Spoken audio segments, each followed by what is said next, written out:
Ok, muy bien, buenas noches. Vamos empezando, ya terminamos con el módulo 10, el curso, la parte teórica, y vamos a hacer más tarde hoy las demostraciones relacionadas con, en este caso, los problemas de Tichut que eventualmente podamos resolver a nivel de lo que es enrutamiento y lo que es también la parte de capa 2, HSRP, Spanning Tree y otras cosas más para cerrar el ciclo. Ok, entonces empezamos el módulo 10. El módulo 10 es algunos ajustes que vamos a hacer en el comportamiento de OSPF. Tiene que ver también con resolución de problemas a nivel de OSPF. No voy a repetir la presentación que hicimos hace un par de semanas, hace una semana más o menos, cuando vimos el tema de T-Chut.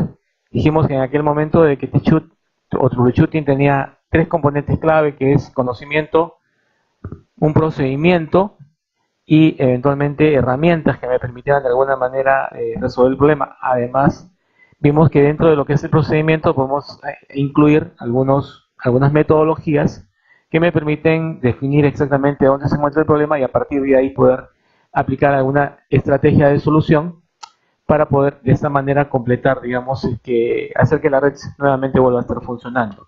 Vamos a hablar de OSPF, vamos a recordar algunas cosas, vamos a ver de algunas configuraciones avanzadas que permiten optimizar el rendimiento de OSPF.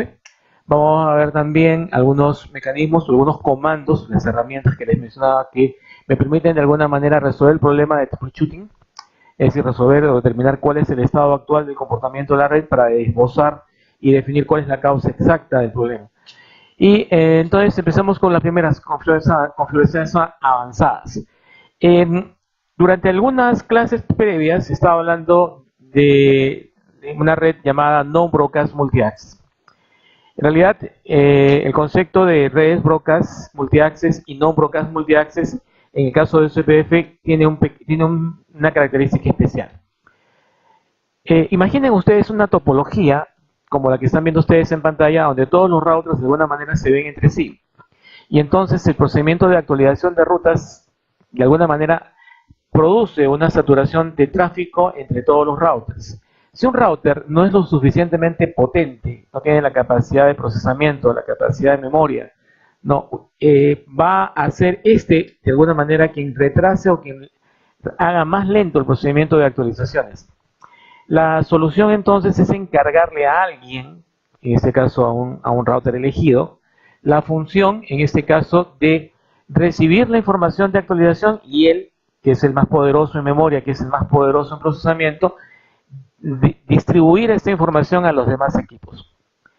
Entonces, importante aquí, solamente en redes multiacceso, tanto broadcast como non-broadcast, ¿no? Vamos a requerir la elección de un equipo especial que se llama DR.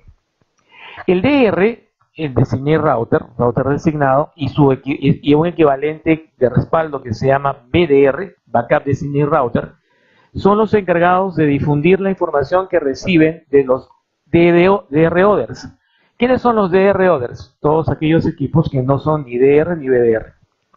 Para poder comunicarse, estos equipos, en el caso de IP versión 4, utilizan la dirección 224.0.0.5 y .6.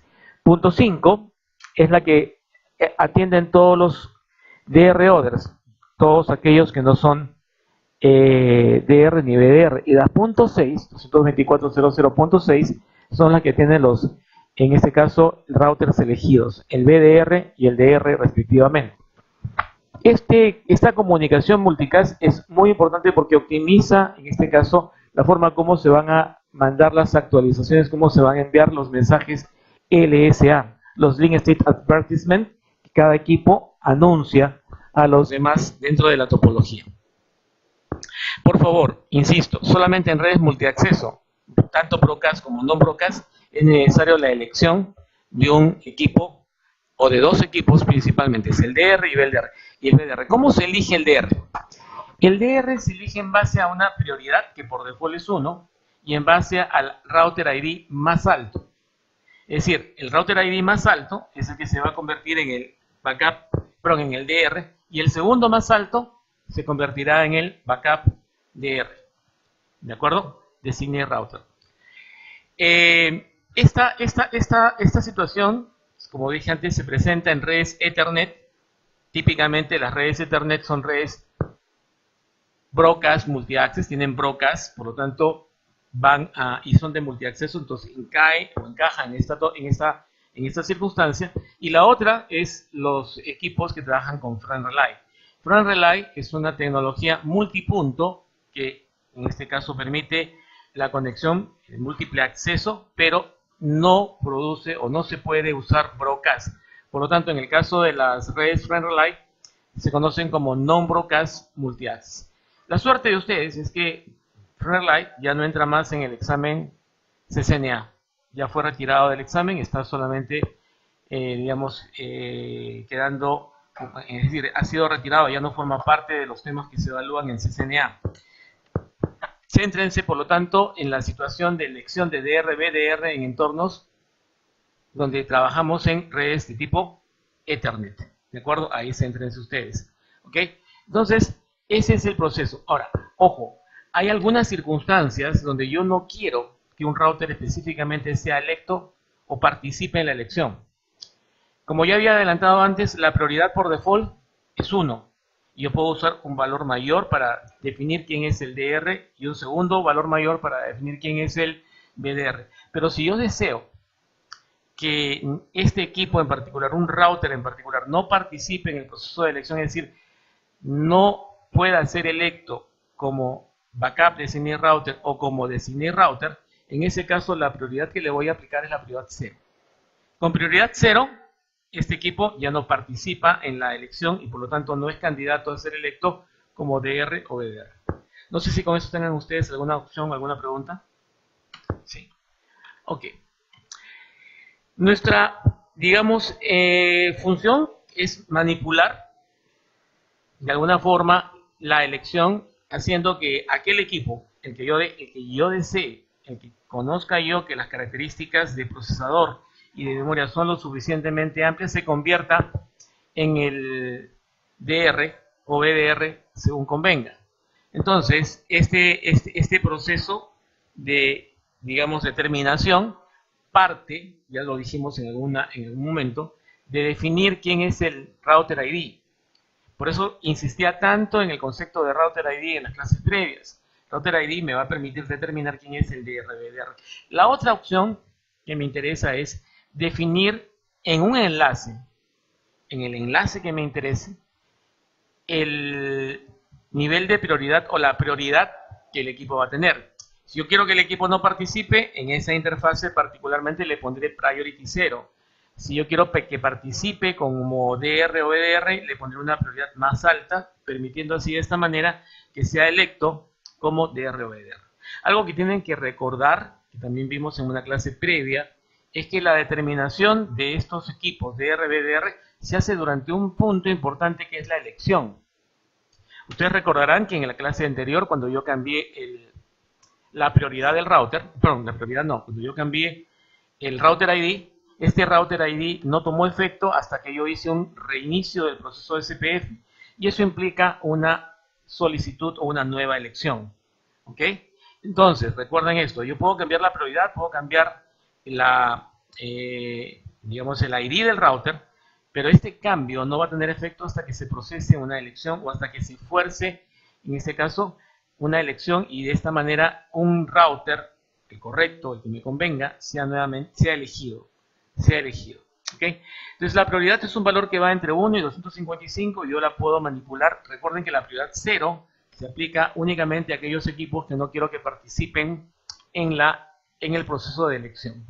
El concepto de prioridad y el concepto de router ID es más importante aún en las redes IP versión 6, donde ustedes ya saben que sí o sí tengo que definir quién es el router ID para poder iniciar el proceso OSPF. Algo que también ya vimos y que formó parte de uno de los ejercicios que vimos en algún momento en alguna de las prácticas, es el proceso de redistribución de una ruta estática o una ruta por default. Yo particularmente definimos con ustedes una ruta por default, como la que ustedes ven en esta parte aquí. Esta es la ruta por default, ¿sí? Pero adicionalmente usamos dos métodos. El método vamos a decir, aceptado, es el comando Default Information Originate, que es un comando que estamos viendo acá en color más intenso. Default Information Originate es el comando que me permite distribuir una ruta por default. Otra opción, dado que esta es una ruta estática, es también hacer Redistribute Statics. La diferencia esencial entre una y otra es que cuando yo redistribuyo una ruta estática, no solamente redistribuyo esta, sino cualquier otra ruta estática que yo tenga definida dentro de mi router. Entonces tengan mucho cuidado con esto, porque a veces no es necesario que yo distribuya todas las rutas estáticas. Claro que me dirás, profe, pero hay mecanismos que me permiten filtrar qué rutas se dependen y qué rutas se enseñan. Claro, son temas que van a ver más adelante, como son, por ejemplo, Redistribute List, o son enrutamiento basado en políticas, en filtros de Access List que yo puedo también aplicar para determinar qué enseño y qué aprendo. Sin embargo, eso es un nivel todavía más avanzado, ¿ok?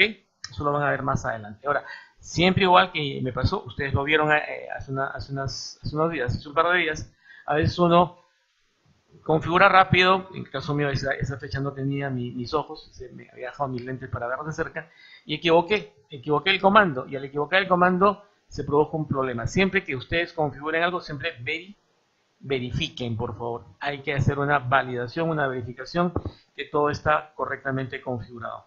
A veces un problema se resuelve simplemente validando y resolviéndolo de inmediato y no esperar a que tengamos un problema mayor. Entonces, Default Information Originate es una opción que me permite distribuir esto de manera automatizada. Entonces, el propio protocolo o SPF va a enseñar esta ruta estática a los demás. En los demás equipos, en este caso estamos viendo la ruta estática en esta tabla, estamos viendo el show, en el router 2, show IPv6 router static para ver las rutas estáticas que tengo definidas. Pero en los otros routers, en el router 1, en el router 3, son los demás routers que reciben esta información a través de OSPF, aparecerá una ruta de tipo externa. Por default, las rutas externas que utiliza OSPF son de tipo 2, así que aparecerá un OE2, indicando que es una ruta externa de tipo 2. En el caso de IP versión 6, ustedes conocen que la ruta estática por default es la que estoy marcando en este momento, IPv6 route 2.2.0, obviamente la red a través de la cual voy a alcanzar, en este caso a través de la cual voy a alcanzar esa red, y la interfaz de salida si fuera necesario. El comando Default Information Originate, como ya dijimos, es el comando oficial. Algunos ajustes importantes, con cuidado por favor acá. Cuando establecemos vecindad en OSPF, hay ciertas cosas que tienen que coincidir. Por ejemplo, tiene que coincidir, y de hecho nos pasó justamente hace un par de días que tenía que coincidir el número de área. Si no estamos en la misma área, me va a aparecer un mensaje. ¿Se acuerdan ustedes? Eso me ayudó a resolver un problema en la clase anterior. Entonces, el número de área tiene que coincidir para formar vecindad. ¿Ok? No el process ID de OSPF, eso no tiene nada que ver, pero sí el número de área. Otra cosa que tiene que coincidir son los valores hello interval y det interval. Por lo tanto, lo que van a ver a continuación, tienen que hacerlo no solamente en un router, sino en ambos routers que están en ese enlace. Porque si lo hacen en uno solo lado, lo que va a tener como consecuencia ese cambio es que no se va a establecer vecindad. Igual que en el caso de Instance y GRP, donde los valores K1, K2, K3, K4 y K5 debían coincidir para establecer vecindad, en el caso de OSPF, los valores de det interval y hello interval deben coincidir. De otra manera, no se establece vecindad. Así que aquí es muy importante que ustedes tengan... Y det interval, los valores de temporizadores. En realidad no es todo lo que tiene que coincidir, te comento, ¿no? Más adelante van a ver que también tiene que coincidir en el caso de que yo tenga, por ejemplo, implementado un enlace autenticado, también tiene que coincidir la autenticación, por ejemplo, ¿no? Claro, sí, la autenticación, cosas adicionales eventualmente. Dime.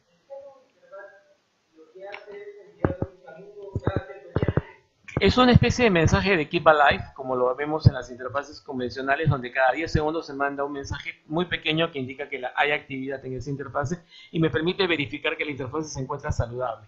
El hello interval es un mensaje muy pequeño, un paquete hello, que informa que ese vecino está aún activo.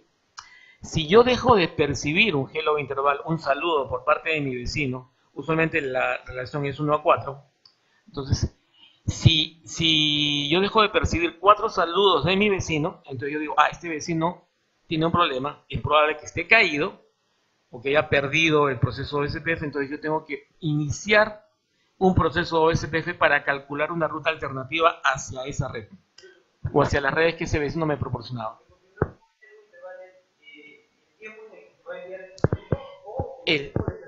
Las dos cosas, porque si en este caso estamos manejando de alguna manera lo que es el hello interval, pero también podemos manejar lo que es el data interval. ¿Sí? ¿Ok? La idea entonces es que si yo desconfiguro, es decir, si yo no desconfiguro, si yo misconfiguration en inglés, que significa no desconfigurar, sino si yo hago una configuración inconsistente entre un enlace, ¿no? Entre el extremo de un enlace y el otro extremo, vamos a tener problemas. Ahí estoy configurando el intervalo, en 5 segundos. Cada 5 segundos yo espero un paquete hello. Eso es lo que está diciendo. El data interval también lo puedo manejar. Si tú ves ahí abajo están los dos comandos también que te permiten hacer las dos opciones. El hello interval por aquí y el data interval por acá. Ahora, por ejemplo, si yo configuro un hello interval 5 ¿Ya? y el otro le configuro un hello interval 7, igual está dentro del rango, ¿va a funcionar? No. Simplemente no se va a establecer vecindad, porque en uno tiene 5 y en el otro extremo tiene 7. Cuando tú mandas paquetes hello, una de las cosas que contiene el paquete hello son los parámetros del propio router, que contiene, por ejemplo, su router ID, que contiene el área a la que pertenece, los hello interval, data interval y la configuración adicional, por ejemplo, de lo que es autenticación eventualmente. Si esa información no coincide con la que yo tengo, es decir, a nivel de hello interval, data interval, no coincidimos en la misma área, él está en el área 51 como me ocurrió a mí hace unos días y el otro está en el área 0, no se forma vecindad. ¿Ok?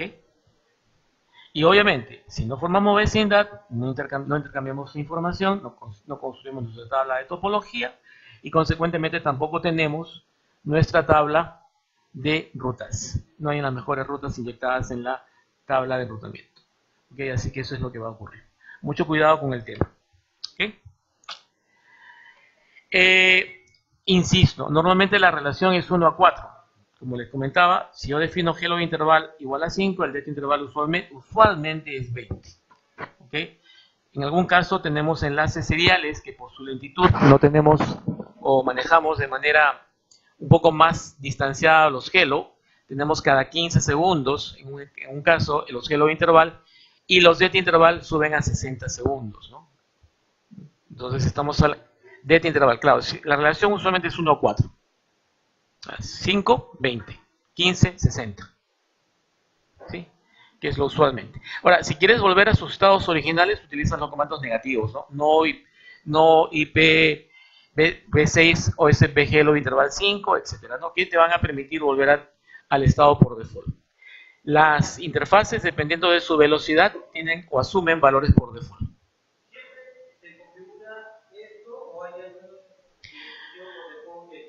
No, está definido, bueno, te comento esto, ya hay valores de hello interval y data interval definidos por default en base al tipo de enlace y velocidad del mismo.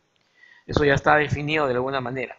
Sino que en algunos casos, cuando se requiere, digamos, acelerar algunos procesos, por ejemplo, si yo tengo hello interval de 15 segundos y tengo un data interval de 60, yo me voy a dar cuenta que el enlace cayó después de 60 segundos, que el vecino cayó después de 60 segundos. Entonces, algunas veces queremos acelerar estos tiempos, entonces sacrificamos un poquito de ancho de banda porque va a incrementarse el ancho de banda al usar más frecuentemente el hello interval. Entonces, sacrificando este ancho de banda, yo logro una mayor rapidez para lograr la convergencia más rápido, ¿no? Esa es un poco la idea de afinar. Es como quien dice los tuning up, los afinamientos que yo hago en el equipo para, digamos, lograr que funcione mejor en ciertas circunstancias. ¿Ok? Esa es la idea de de esta opción. Sin embargo, recuerden lo que les digo, por favor, tengan mucho cuidado. Si yo configuro algo en un enlace, ese enlace del otro extremo tengo un vecino, en ese vecino también tengo que configurar esta misma información. Y dense cuenta, algo muy importante, que el hello interval y del interval se definen per interface, o sea, se definen a nivel de cada interfase. Por lo tanto, yo puedo tener en una interfase que tiene un enlace, por ejemplo, punto a punto, que está conectado con otro router, valores de data interval y hello interval diferenciados de los demás, de las demás interfaces. De una interfase sería, de una interfase Ethernet, de una interfase de algún otro tipo. ¿Okay? No, OSPF no es un protocolo propietario de Cisco. OSPF es un protocolo desarrollado por la IETF, la Internet Engineering Task Force, que ha sido desarrollado principalmente para trabajar dentro de Internet y reemplazar en aquel entonces a los protocolos como RIP y IGRP, que eran protocolos que no tenían una visión muy clara de la topología, ¿no?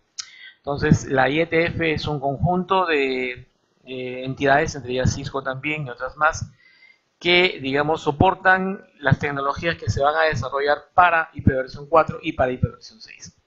Por eso es que OSPF tiene una versión para IPv4 y una para IPv6 y no funciona con otros protocolos que no sean IP.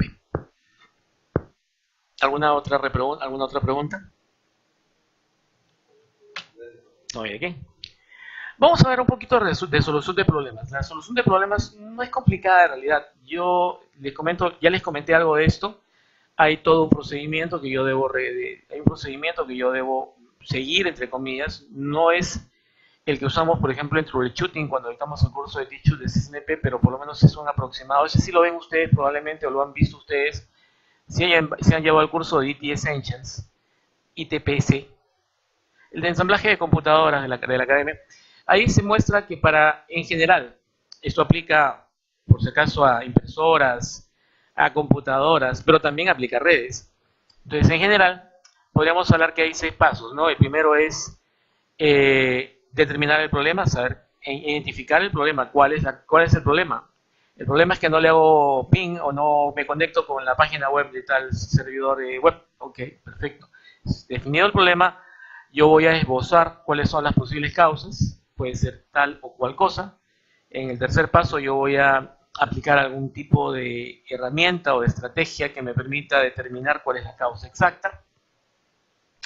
En el cuarto paso yo voy a determinar una estrategia ya para resolver el problema una vez identificada la causa. Quinto paso, debo verificar que el problema se ha sido resuelto sin generar nuevos inconvenientes, ¿no? Y el sexto paso, que nadie lo hace generalmente, es la documentación, ¿no? Que es muy importante, porque esa es la forma de transmitir nuestro conocimiento a la siguiente generación. La documentación es muy importante. Y los métodos que vemos en alguna medida que son top to down, down to top, que es básicamente basados en el esquema del modelo OSI, follow the path o sigue la ruta, que es un mecanismo que aplicamos justamente en la clase pasada cuando tuvimos el problema en este caso, de OSPF que no reconocía unas rutas y teníamos que ver en dónde estaba el problema y vemos que el problema era el router, ¿no? Determinamos que el problema era un router. Luego podemos usar herramientas como son comandos show, comandos debug, y justamente esa es la parte que vamos a ver a continuación. Lo que vamos a ver son las herramientas que Cisco proporciona para resolver problemas a nivel de OSPF. Ok, vamos a pensar primero en lo siguiente. Sabemos el esquema. Sabemos cómo funciona OSPF. Primero formamos adyacencia, luego construimos una tabla de topología, aplicamos el algoritmo STP, extraemos las mejores rutas sin bucles y finalmente eso lo inyectamos en la tabla de enrutamiento. O sea, yo no tengo ninguna entrada en la tabla de enrutamiento, es probable que algún punto previo no se haya completado de manera satisfactoria. Lo primero que tengo que ver, desde mi perspectiva, y siempre lo he comentado, es ver si tengo o no tengo vecinos. Si tengo vecinos, significa que se ha formado adyacencia. Lo siguiente que tendría que ver es si esos vecinos intercambian de manera apropiada, de manera correcta, la información de las redes que tienen. Esto lo vemos ya en la base de datos de topología. Luego, si esas rutas están inyectadas en la tabla de enrutamiento, es decir, si las mejores rutas realmente, si las que yo he calculado que son las mejores rutas coinciden con los procedimientos que están determinados por SPF para la elección de la mejor ruta. Entonces, Eso es una de las cosas que también tengo que tener en cuenta. ¿Ok? Hay que tenerlo bastante claro. Y acá entonces empezamos definiendo si tenemos o no tenemos adyacencias. ¿Ok? Ese es el primer paso. Si no tenemos adyacencia, ahora que conocemos un poco de algunos conceptos, podríamos esbozar algunas teorías. Supongamos que hemos determinado con el comando choip o SPF neighbors, que es el comando para IP versión 4, o choip v6 o SPF neighbors, que es el comando para IP versión 6. Supongamos que hemos determinado que no hemos formado adyacencia con un router que debería ser nuestro vecino. Yo le hago ping a la interfase de ese router y el router me responde. Hay conectividad a nivel capa 3. Recuerden que los protocolos de enrutamiento son capa de aplicación, ¿de acuerdo? Trabajan a nivel de capa de aplicación. Por lo tanto, el hecho de que yo tenga conectividad capa 3 no significa que el protocolo esté saludable, ¿ok? Simplemente significa, en este caso, de que hay buena conectividad a nivel de capa 3. Recuerden que OSPF se apoya en el protocolo de transporte IP para sus actualizaciones, así que sabemos que hay conectividad y sabemos que deberían llegar paquetes Hello correctamente. Sin embargo, no formamos vecindad. La pregunta que tendría que hacerles en este momento sería, ¿cuáles son las posibles causas para que no formemos vecindad? Aquellos que están en el video hay que pausarlo para que piensen y luego lo adelantan, lo activan otra vez, le ponen play otra vez para poderlo continuar. Aquí estamos pensando todavía.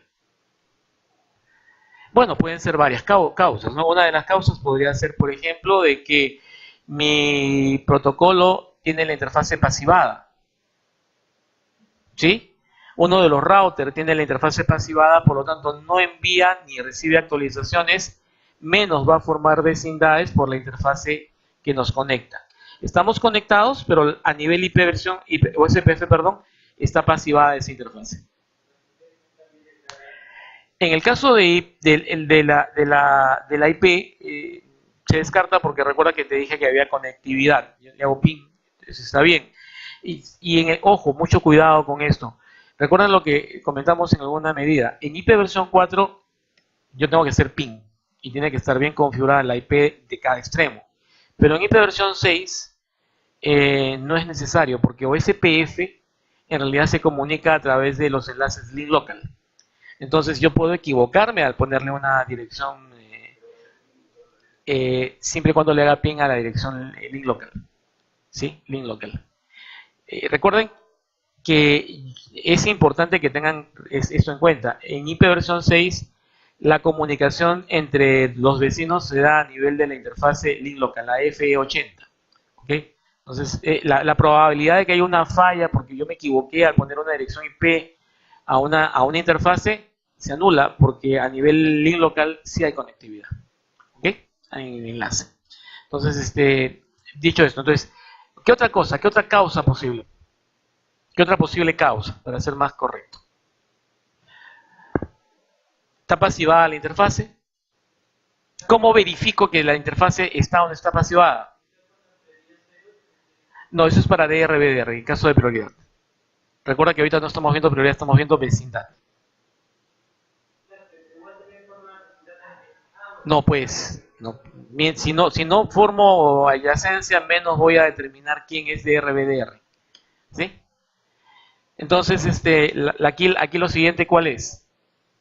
Validar que la interfase no esté pasivada. ¿Cuál es el comando que me ayuda a verificar que la interfase no se encuentra en estado de pasividad?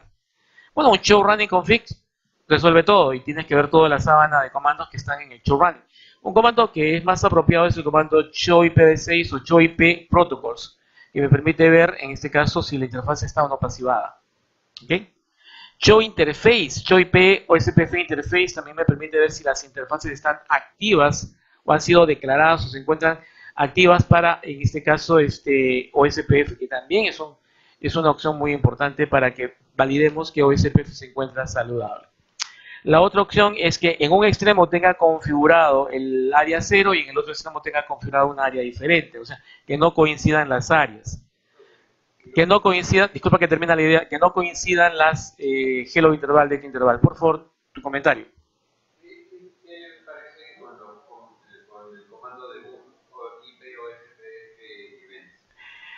Está muy bien, es una buena opción. El comando debug IPOSPF events me muestra todos los eventos relacionados con OSPF. El problema es que te sale toda la sábana. Yo no es que no me guste, sí uso los comandos debug, pero son mi última línea de batalla. O sea, mi primera línea de batalla es comandos show. El concepto es bien simple. Hoy en día, la mayoría de nosotros nos conectamos de manera remota a los equipos. ¿De acuerdo? Y al conectarme de manera remota al equipo, lo hago a través de SSH, lo hago a través de Telnet. No lo hago a través de consola. Los comandos debug por default se muestran únicamente en consola, no se muestran por enlaces terminales ni por enlaces SSH. ¿Por qué? Porque sobre ese enlace hay tráfico de datos, sobre ese enlace hay tráfico de actualizaciones y encima voy a meter tráfico debug, puedo saturar el enlace. Puedo hacer que una consola o que una sesión Telnet o una sesión SSH me muestre información de debug. Respuesta es sí, ¿no? Terminal Monitor, que es el comando que me permite visualizar la información que aparece a través de debug en SSH o en Telnet. Ojo, te estoy comentando el motivo por el cual, cómo se soluciona el problema. Lo puedo ver, pero recuerda que esto puede tener alto impacto en el ancho de banda y en el procesador del equipo, ¿ok? Del router. Entonces ten cuidado con él. Particularmente yo trato de definir específicamente aquel aspecto que me interesa ver. Por ejemplo, ser más específico. Show IPOSPF events es genérico, todos los eventos que hay. Pero si a mí me interesa particularmente resolver problemas, por ejemplo, de autenticación, ¿no? Entonces, Show IPOSPF Authentication, que me permite ver particularmente los problemas de autenticación. Entonces, yo lo que te recomendaría en general no es entrar de frente con debugs. Puedes hacerlo, no te digo que no. Te recomiendo que no lo hagas porque puedes tener impacto en ancho de banda y en procesador. Lo que sugiero yo es que explores con los comandos show, mi primera línea de batalla, dónde está la posible falla, y si con los comandos show aún no has podido definir cuál es la causa exacta, pero sí tienes una idea de dónde puede estar la causa, por ejemplo, en autenticación, ya entras a tallar con los comandos debug específicos para aquel aspecto que tú quieres verificar. Esa es mi recomendación. ¿Sí? Ok. Entonces, básicamente es lo que te podría comentar en ese sentido. Ahora, una vez que ya tengo la posible causa, hemos definido la causa, hemos determinado la causa, hemos aplicado los comandos show, debug, etcétera, que son necesarios para definir cuál es la causa exacta, pasamos a una estrategia de resolución del problema aplicando un comando o una secuencia de comandos que me permita resolverlo. Luego verificamos y finalmente documentamos. ¿Okay? Ese es el proceso en general, siguiendo la regla de 6 pasos que hemos aprendido en el curso de ITPC. Comandos que ya habíamos comentado en alguna medida, que son necesarios para poder inspeccionar, en este caso, la parte correspondiente de SPF son Show IP Protocols, Show IP OSPF Neighbor, que ya lo había mencionado, Show IP OSPF Interface, que también lo mencionamos hace un rato. Acá hay uno que falta, no, está, Show IP Protocols, que también lo vimos. Show IP OSPF para ver el estado de OSPF, Show IP Route OSPF para ver las rutas aprendidas específicamente por OSPF Clear IP OSPF Processes para eliminar o reiniciar un proceso sin apagar el router. Yo recuerdo que tuvimos un problema en uno de los routers la semana pasada, virtualizados en Packet, que tuve que resetearlo para que pudiera recuperar la funcionalidad. Puede ser una falla, un bug del packet, puede ser un bug del iOS, etcétera, que te obligue a hacerlo, pero es último recurso. Es decir, primero hay que tratar de agotar todos aquellos mecanismos que tienen bajo impacto en el rendimiento de la red, en el funcionamiento de la red, para luego entrar ya a comandos como reload, que son comandos muy mayúsculos porque reinician totalmente el equipo. ¿Okay? En el caso de una red en producción es muy importante antes de hacer un reload, por ejemplo, migrar algunos servicios que este router proporciona a otros. ¿Para qué? Para que de esta manera el impacto sea mínimo en la producción de la empresa, en la red de producción de la empresa. ¿Ok? Acá hay una especie de diagrama de flujo que tiene que ver un poco con lo que habíamos comentado hace un rato, con una especie de proceso que tenemos que seguir, un algoritmo que nos permita secuencialmente aplicar pasos que me permitan finalmente resolver el problema. Entonces, el problema de conectividad, ok, tengo problemas, entonces tengo que verificar si tengo vecinos, tengo que verificar si tengo la tabla de ordenamiento correctamente configurada, tengo que validar que el tráfico va por la ruta que yo espero que vaya, ¿no? Y finalmente, si todo esto funciona correctamente, la red está funcionando. ¿Okay? Esa es un poco la idea de esta sección. Recuerden que para ver por dónde transita el tráfico, transita la red, transitan los paquetes, comandos como debug puede ser una alternativa, pero insisto, prefiero iniciar con comandos como el tracer, ¿no? Que me permiten ir viendo cuál es el recorrido que cada paquete sigue hasta alcanzar su destino. Esto me permite inclusive a mí identificar qué router es el que probablemente tenga la falla, ¿no? Eso lo vimos en la clase anterior, donde detectamos que el router 2 no aprendía las redes del router 1 y tuvimos que reiniciar el router 1 porque nos dimos cuenta que había algún problema en el router 1. Todo estaba aparentemente bien configurado con el router 2 y con el router 3, pero el router 1 tenía ese problema, ¿no? Entonces lo reiniciamos y se resuelve el problema. No siempre va a ser así de fácil. Hay que hacer a veces una investigación mayor donde intervengan comandos más avanzados como que sugieres tú, que es de los comandos debug. Muy bien, señores, ¿preguntas hasta acá? Ok, las alternativas, como ya te había comentado, es que puede hacer también, o que puede ocurrir el hecho de que una interfaz esté pasivada. Si una interfaz está pasivada, no va a enseñar y tampoco va a aprender. ¿Por qué? Porque simplemente no escucha paquetes Hello ni envía paquetes Hello y eso impide que se establezca vecindad. El Passive Interface es peligroso entonces aplicarlo en aquellos enlaces donde se espera tener un vecino. Así que no pasiven una interfase a menos que tengan la seguridad que no va a tener ningún vecino en esa zona, en esa área o en ese enlace. Las interfaces Gigabyte o Gigabytes son usualmente conectadas a usuarios finales, así que ahí prácticamente con mucha seguridad ustedes pueden pasivarlas, pero enlaces seriales o enlaces que están conectados a otros routers con los que tú tienes que formar una vecindad, una relación de vecindad, no deben estar pasivados. Y recuerden que basta que yo pasive de un lado para que el problema se vuelva general. Dado de que yo no envío ni recibo Hello Packet, no se van a formar vecindades en ninguno de los dos casos. Así que tengan cuidado con la opción pasivar interfaz. Para ver en este caso que una interfaz esté declarada, ustedes pueden hacer lo siguiente: networks y declarar la red. Una opción que no me gusta, pero que puede funcionar en algún caso cuando tengo, digamos, redes que están conectadas a mi equipo, pero que no quiero declararlas, no quiero activar sobre ellas ningún protocolo de enrutamiento, es un comando que se llama redistribute connected. El redistribute connected es parecido al redistribute static. El redistribute static redistribuye las redes estáticas, el redistribute connected distribuye las redes conectadas al equipo. Esto, sin embargo, las va a anunciar como redes externas, lo que en algún caso puede no convenir, dado que por default reciben el valor OE2. Cuidado con esto. Yo prefiero declararlas y no usar esta opción, por lo comentado previamente. Comandos para IP versión 6 son los similares a IP versión 4. En OSPF versión 3 usamos comandos muy similares. La diferencia esencialmente es que en vez de IP a secas colocamos IPv6. Y en los resultados o los ámbitos de funcionamiento son similares de alguna manera a los que ya hemos visto previamente. Entonces, en multiárea es muy importante tener claro cuáles son las áreas en las que voy a aplicar, digamos, las redes a las que pertenecen las interfaces. Así que aquí se vuelve muy importante definir claramente a qué área pertenece qué interfaz. ¿De acuerdo? Yo cometí justamente ese error en la clase anterior. ¿De acuerdo? Entonces, hay que tener cuidado con esto, evitar de esa manera de que yo declare una red o una interfaz en un área que no corresponde.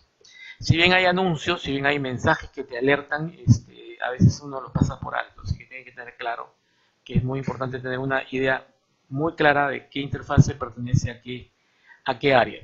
Entonces, CHO-IP o SPF Interface o CHO-IP V6 o SPF Interface me va a permitir ver realmente el estado de las interfaces y saber eventualmente si están declaradas o forman parte de un área en particular.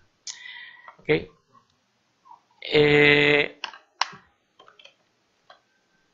Bueno, ya con eso hemos barrido en esencia lo que es la parte de T-Shoot para OSPF.